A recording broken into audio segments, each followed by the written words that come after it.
forecast of real estate for 2016. Again, recognize these are my opinions.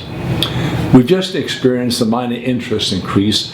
This should prompt both those possible buyers who've been sitting on the fence to make a move towards purchasing, because we will expect further interest increases as the months progress during the year 2016. The major reasons to act now are not complicated. It takes a reasonable person to recognize why. High rents. It's no secret that property rentals are extremely high, particularly in Southern California. In some cases, twice the amount of rent in many parts of the country. Everyone wants to be in California. It's supply and demand, and it always comes into play. At a personal level, I have no vacancies in the numerous properties I'm privileged to own. Due to our 5-year recession, there has become a shortage of new inventory on the marketplace. This is beginning to change, but developers still have a very challenging time finding financing for their projects, much more so than at the beginning of the century. In addition, there's a lot more red tape now to build than there used to be.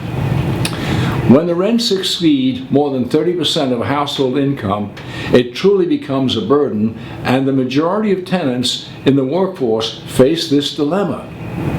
It's much better off to own your own little palace.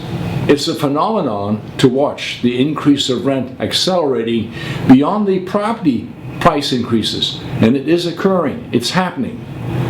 And a potential buyer should be aware of it. It becomes almost irresistible not to purchase a home. There are, however, challenges, particularly for the millennium buyer, the young person in their 20s or mid-30s.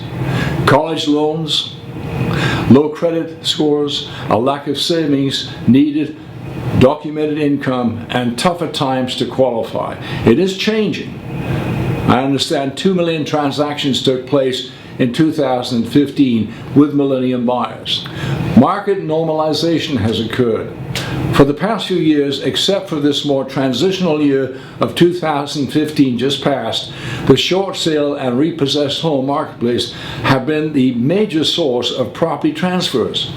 Almost 35% of all transactions were cash from investors who have the following major options, interesting options. Number one, rehabilitate and resell for a profit.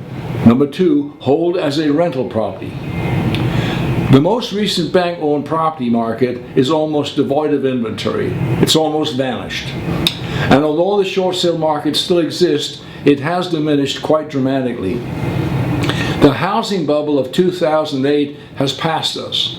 The recent movie, The Big Short, determined exactly why this occurred, but this has now subsided. It's an interesting movie to watch, by the way. The market has now become more balanced, and balance is always good. The demographic changes, millennium buyers in their 20s and early 30s, have been a major puzzle. Many are still living at home and are not having families, and when they do get married, it's later in the 20s, at a later age, than the decades that came before them. Many still don't seem to have the urge to invest in their own property. This may soon change. As a matter of fact, in 2015, as I mentioned earlier, almost 2 million transfers were made by people in that millennium age bracket. That's almost 1/3 of the market.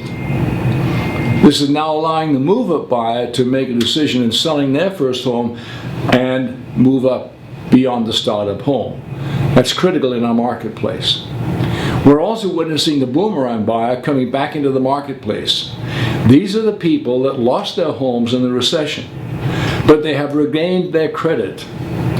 And in regaining that credit, they're now in a position of having a footing to get back into the marketplace and repurchase.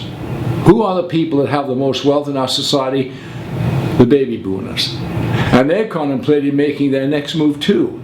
It can be downsizing or moving to a different part of the country, but it's happening, and it's happening quite frequently. Finally, there is still some degree of uncertainty as to what interest rate increases will do in the marketplace. It's always a big question.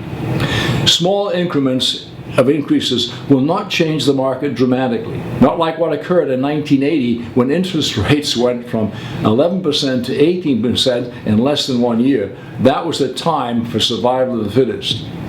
It is still remarkable just how low interest rates are. The job market will always be the major consideration, however, in what happens in reference to the amount of transactions taking place. The jobs are a critical factor, always have been, always will be. The lower the unemployment rate, the more houses will be sold. It can also be argued that subsequent high prices will reduce sales in the United States. However, we all need to recognize that interest rates will eventually become higher.